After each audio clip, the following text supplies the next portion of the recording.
صدیوں پہلے کی بات ہے جب ایک ایسی سلطنت تھی جسے سلطنت گلستان کہا جاتا تھا۔ یہ جگہ دنیا کی عام ریاستوں سے بالکل مختلف تھی، کیونکہ یہاں کی مٹی میں ایک ایسی تاثیر تھی کہ جب بھی کوئی دل سے خوش ہوتا تو وہاں کی ہواؤں میں سنہری رنگ کی خوبصورت تتلیاں پیدا ہو جاتیں۔ یہ تتلیاں صرف خوبصورتی کی نشانی نہیں تھیں، بلکہ یہ اس سلطنت کی خوشحالی اور امن کی علامت سمجھی جاتی تھیں۔ اس سلطنت کے بادشاہ سلطان دلاور کی ایک ہی بیٹی تھی جس کا نام شہزادی زویا تھا۔ زویا کی خوبصورتی کے چرچے دور دور تک پھیلے ہوئے تھے اور کہا جاتا تھا کہ زویا جب مسکراتی تھیں تو سلطنت کے باغوں میں ہزاروں سنہری تتلیاں ایک ساتھ رقص کرنے لگتی تھیں۔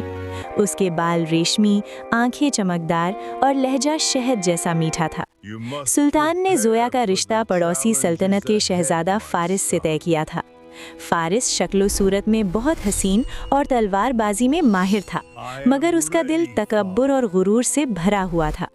وہ زویا سے سچی محبت نہیں کرتا تھا، بلکہ وہ زویا کے اس جادوئی حسن کا دیوانہ تھا جس کے ساتھ سنہری تتلیاں اڑتی تھیں۔ جب فارس پہلی بار زویا سے ملا تو اس نے زویا کا ہاتھ چومتے ہوئے بڑے فخر سے کہا تھا، شہزادی زویا، میں نے دور دراز مسافروں سے سنا تھا کہ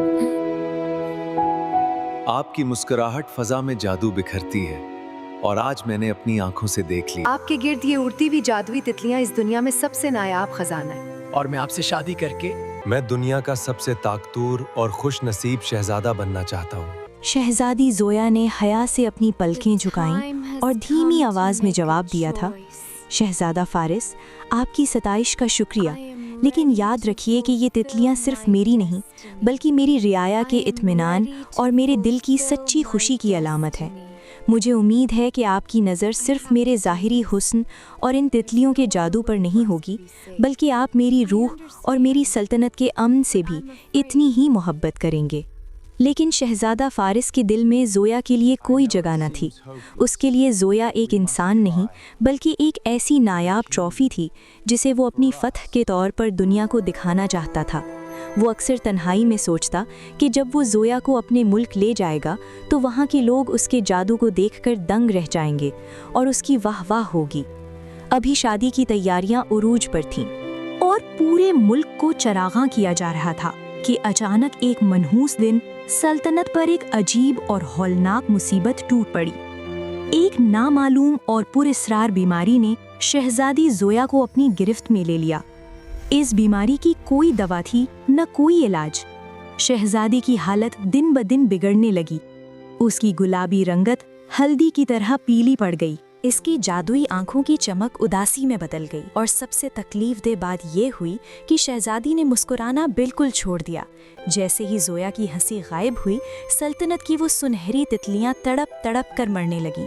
ہر طرف ان کے بے جان وجود بکھرے نظر آتے، باغوں کے پھول کالے پڑ کر مرجھا گئے اور پوری ریاست میں ایک ایسا سناٹا چھا گیا جیسے وہاں کبھی زندگی تھی ہی نہیں۔ سلطان دلاور نے پوری دنیا کے نامور حکیم، جادوگر اور طبیب بلائے اور ان سے التجا کی، اے دنیا کے عقل مندوں، میری بیٹی کو بچا لو، اسے وہ مسکراہٹ واپس دے دو جس سے میرا ملک مہکتا تھا، میں تمہیں منہ مانگا انعام دوں گا۔ مگر ہر ایک نے ہار مان لی اور کہا کہ یہ بیماری جسم کی نہیں بلکہ کسی گہرے سائے کی ہے۔ جب شہزادہ فارس کو یہ خبر ملی تو وہ تعزیت کے بہانے دوڑا چلا آیا، مگر جب اس نے زویا کے کمرے میں قدم رکھا اور اسے اس حال میں دیکھا کہ وہ پہچانی بھی نہیں جا رہی تھی تو اس کے چہرے پر ہمدردی کے بجائے گھن اور نفرت کے تاثرات ابھے۔ اس نے پیچھے ہٹتے ہوئے سلطان کے سامنے کھڑے ہو کر بلند اور کڑوی آواز میں کہا، سلطان دلاور، یہ آپ نے میرے ساتھ کتنا بڑا دھوکہ کیا ہے۔ میں نے ایک ایسی شہزادی سے منگنی کی تھی جو نور کا حالہ تھی، جس کے گرد سنہری تتلیاں رقص کرتی تھیں، لیکن یہ سامنے بیٹھی بیمار، بدصورت اور بے نور لڑکی تو دیکھنے کے قابل بھی نہیں ہے۔ اس کے گرد تو موت کا سایہ ہے۔ میں اسے اپنے عالی شان محل میں کیسے لے جا سکتا ہوں؟ لوگ مجھ پر ہنسیں گے کہ فارس ایک ایسی ملکہ لایا ہے جس کے پاس نہ حسن ہے نہ جادو۔ سلطان کی آنکھوں میں آنسو آ گئے اور انہوں نے کانپتے ہاتھوں سے شہزادے کا کندھا چھونے کی کوشش کی اور کہا، شہزادے، یہ باتیں مت کیجیے، یہ وقت زویا کا ساتھ چھوڑنے کا نہیں بلکہ اس کا سہارا بننے کا ہے۔ وہ آپ کی منگیتر ہے اور اسے آپ کی محبت کی ضرورت ہے، شاید آپ کی محبت اسے دوبارہ تندرست کر دے۔ لیکن فارس نے جھٹکے سے سلطان کا ہاتھ ہٹایا اور تلخی سے چلاتے ہوئے جواب دیا، نہیں سلطان، میرا فیصلہ پتھر پر لکیر ہے۔ میں ایک جذباتی انسان نہیں بلکہ ایک حقیقت پسند شہزادہ ہوں۔ میں ایک ایسی ملکہ سے شادی نہیں کر سکتا جو بستر سے لگی ہو اور جس کا جادو ختم ہو چکا ہو۔ مجھے وہ سنہری تتلیوں والی شہزادی چاہیے تھی جو میرے جاہ و جلال میں اضافہ کرے۔ یہ بے نور لڑکی میری برابری کے لائق نہیں۔ شہزادہ فارس نے اسی وقت بھری محفل میں شادی کا جوڑا اور زیورات واپس کر دیے اور زویا کو اس کی بیماری کے ساتھ تنہا چھوڑ کر گھوڑے پر سوار ہو کر اپنے ملک کی طرف روانہ ہو گیا۔ زویا جو یہ سب سن رہی تھی، اس کا دل ہزار ٹکڑوں میں بٹ گیا۔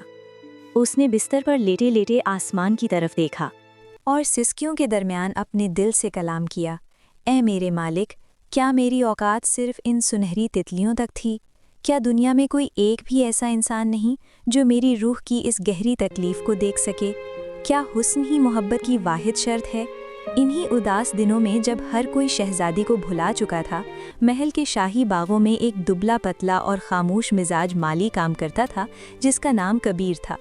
کبیر ایک یتیم لڑکا تھا جسے بچپن میں سلطان نے سڑک سے اٹھا کر پناہ دی تھی۔ وہ بہت کم بولتا تھا لیکن اس کے ہاتھوں میں جادو تھا۔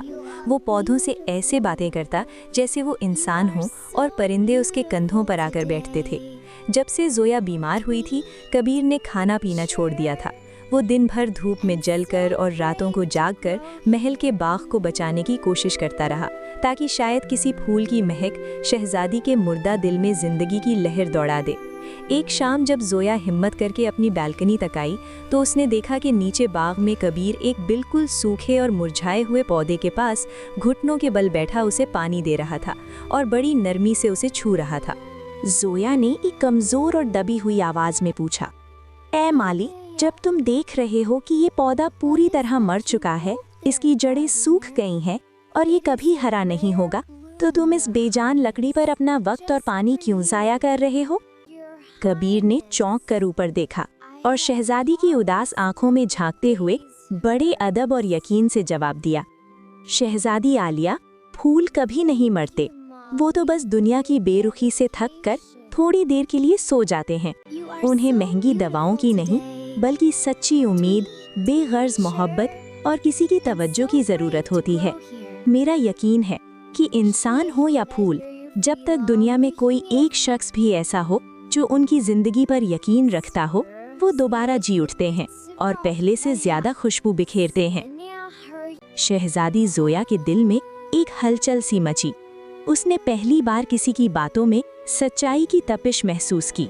اس نے حیرت سے دوبارہ پوچھا، کبیر، کیا تم واقعی یہ سمجھتے ہو کہ جو اپنی رونق کھو دے، جس کا جادو ختم ہو جائے، وہ دوبارہ کھل سکتا ہے؟ کبیر نے مسکرا کر بڑی متانت سے کہا، جی شہزادی، کیونکہ اصل خوبصورتی ان پتوں اور رنگوں میں نہیں ہوتی جو جھڑ جاتے ہیں، بلکہ اصل حسن تو ان جڑوں کی مضبوطی اور اس خلوص میں ہوتا ہے جو مٹی کے اندر چھپا ہوتا ہے۔ زویا کو لگا جیسے اس کے زخموں پر کسی نے مرہم رکھ دیا ہو۔ اس نے اسی وقت اپنے باپ سلطان دلاور کو بلوایا اور ان سے ایک عجیب فرمائش کی، بابا، مجھے ان شاہی محلوں کی دیواروں، ان قیمتی ریشمی پردوں اور طبیبوں کی کڑوی دواؤں سے گھٹن ہوتی ہے۔ مجھے کچھ عرصے کے لیے اس پہاڑی پر بنے چھوٹے سے لکڑی کے گھر میں رہنے دیں جہاں کبیر پودوں کی نرسری رکھتا ہے۔ مجھے شہزادی بن کر نہیں بلکہ ایک عام انسان بن کر جینا ہے۔ مجھے سکون کی تلاش ہے۔ سلطان اپنی بیٹی کی یہ بات سن کر حیران رہ گئے، لیکن اس کی خوشی کی خاطر انہوں نے اجازت دے دی اور کبیر کو حکم دیا کہ وہ شہزادی کی حفاظت اور دیکھ بھال کا ذمہ لے۔ پہاڑی کے اس چھوٹے سے گھر میں زندگی بالکل مختلف تھی۔ وہاں نہ کوئی کنیز تھی، نہ کوئی پروٹوکول۔ کبیر نے شہزادی کے لیے ایک چھوٹی سی جھونپڑی تیار کی اور اس کا خیال کسی ملکہ کی طرح نہیں بلکہ ایک ایسی مقدس روح کی طرح رکھا جسے بچانا اس کا فرض تھا۔ وہ ہر صبح شہزادی کے لیے جنگل سے نایاب جڑی بوٹیاں لاتا، ان کا عرق نکالتا اور اسے پرانے قصے سناتا۔ وہ اسے بتاتا کہ کیسے ایک چھوٹا سا بیج زمین کی سختیوں کو چیر کر باہر نکلتا ہے۔ ایک سرد رات جب زویا اپنی بیماری اور شہزادہ فارس کی بے وفائی کو یاد کر کے رو رہی تھی تو کبیر نے بڑی ہمت کر کے اس سے کہا،